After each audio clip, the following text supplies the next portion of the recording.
Welcome back, everyone. So I'm back for episode 6. So in this video, I'm going to show you how to hand pollinate a giant pumpkin. So let's get right to that. Here's the plant. So it's around 30 feet wide and around 21 feet long. We got a female blossom at around 18.5 feet, which I feel is perfect positioning here.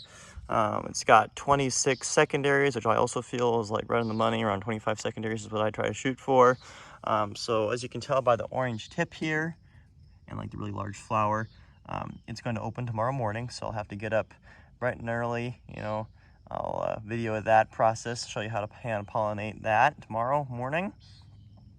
But I'll show you here what I'm doing here. So I'm just want to say I used a twist tie to close the flower here, keep the bees from messing with things. We want to have a nice controlled hand pollination where we know exactly what pollen pollinates this pumpkin.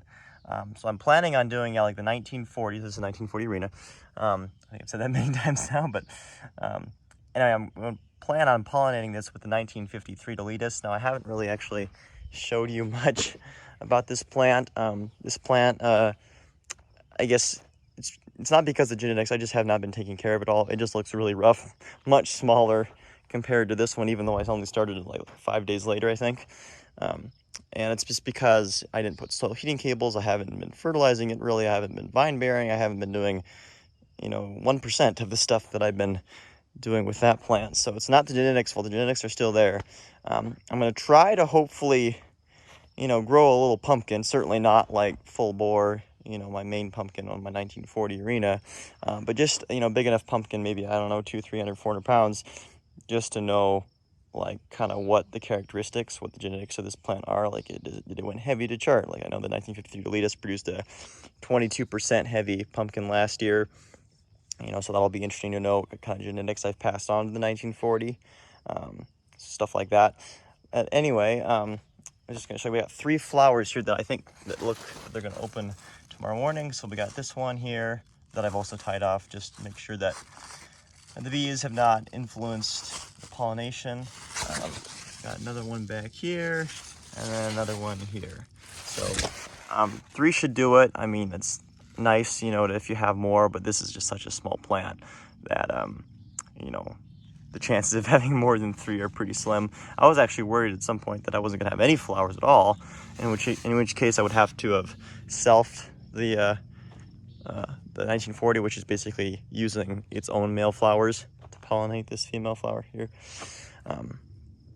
But anyway, so also, sorry, that's one more thing. So also what I've done is, because of the huge rainstorm that we had, we got like those 2 inches rain, then we got another like inch after that. It was just crazy monsoon. I actually haven't been watering like, I want to say almost a week. It's been crazy. There's just so much water in this soil that it really hasn't needed any water. I've misted the plant because we've had some pretty hot days here, and I've watered like a few here and there, but haven't really given it a full-on watering session here. So I guess it's kind of maybe good to kind of reset the plant as far as the nitrogen, because I think we were going a little high on the nitrogen there. So that's not a huge problem, early on, or not really early on, but I guess kind of mid-season, sort of like maybe say a couple weeks before pollination, because it doesn't really influence the pollination. But you don't want to have super high nitrogen levels when you're pollinating, because that can cause the pollination to abort there. So I think it was good that we got the rainstorm to just kind of shut that down. But if we didn't get the rainstorm, and what I'm going to probably do tonight, since I think the soil is dried out enough that I'm going to fertilize here, I'm going to do a higher phosphorus fertilizer. So I've switched from the 1179, and then I'm going to go back to the 123114 plant marvel. So the one that we used when it was in the cold frame and when it was in the hoop house. So we're going to go back to that fertilizer that has a higher phosphorus fertilizer. It's 31%, and that should try to kind of switch the plant into, instead of going from like grow plant mode into let's grow pumpkin mode kind of.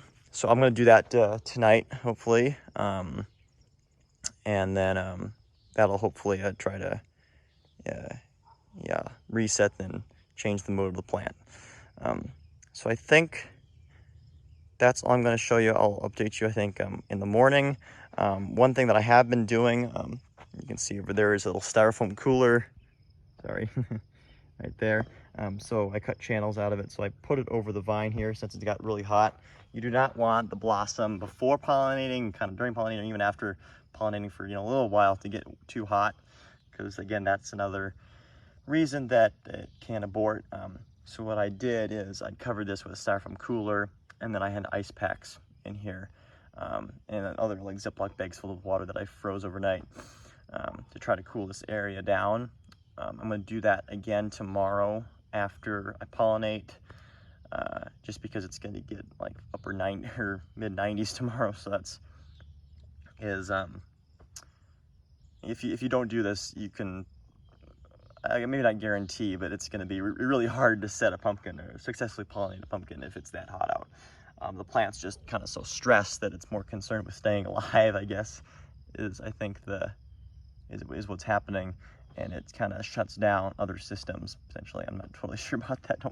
Don't quote me on that, but anyway, yeah. So again, I'll try to update you tomorrow, and then I'll tell you more things. But for now, bye. Okay, so it's 5:30 a.m. and we're gonna pollinate. Oh, okay. That's a little bit of a bummer. So yeah, as you can see here, this pumpkin has some messed up lobes here. Okay, that's a little unfortunate.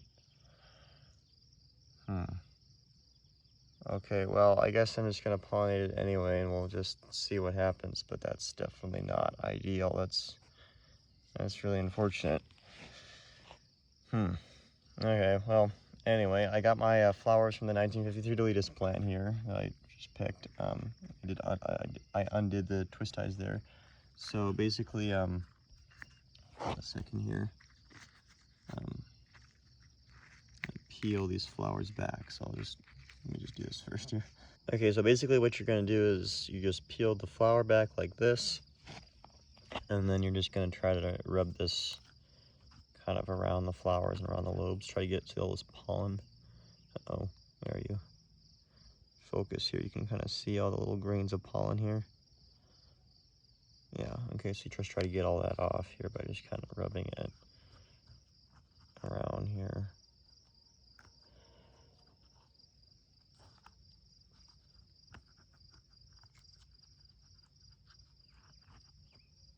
Oopsie, kind of got out of the frame of the video here.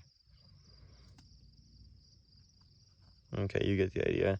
And then you're just going to repeat the same process with the other lobes here. So I think that's self-explanatory, so I'll bring it back after I get that done. Well, I kind of mangled the flower doing that, but that shouldn't matter as long as we can close it up. Anyways, you can kind of see if this will focus here. All the little grains of pollen all around the lobes here. That's what you want. So now we're just going to seal it off here. You can use the twisty I used before, or I guess I'm just going to use this hair tie here. So let me just do that and I'll bring it back. So the flower is all tied up, and so hopefully it takes. I'll put that styrofoam cooler on top of this here, and then switch the ice packs every couple hours. Get it through the day. Probably not now since it's so early in the day, just because the temperature is fine. But around say 10 a.m., 9 a.m., 10 a.m. when it gets hotter out, that's when I'll put it on. Probably until like 5 p.m. say. That's usually when it starts cooling down a little bit. Yeah, so hopefully it takes. Yeah, I really kind of bummed out about those lobes. And I may have to go with one I pollinated at 15 feet. I don't know if you can see that one. That one's kind of big. I pollinated that one June 13th. That one also has its own problems too, so it didn't have the nicest looking lobes either. And then also I kind of scratched it a bit with the leaf there, and so it might have a couple scars when it gets bigger.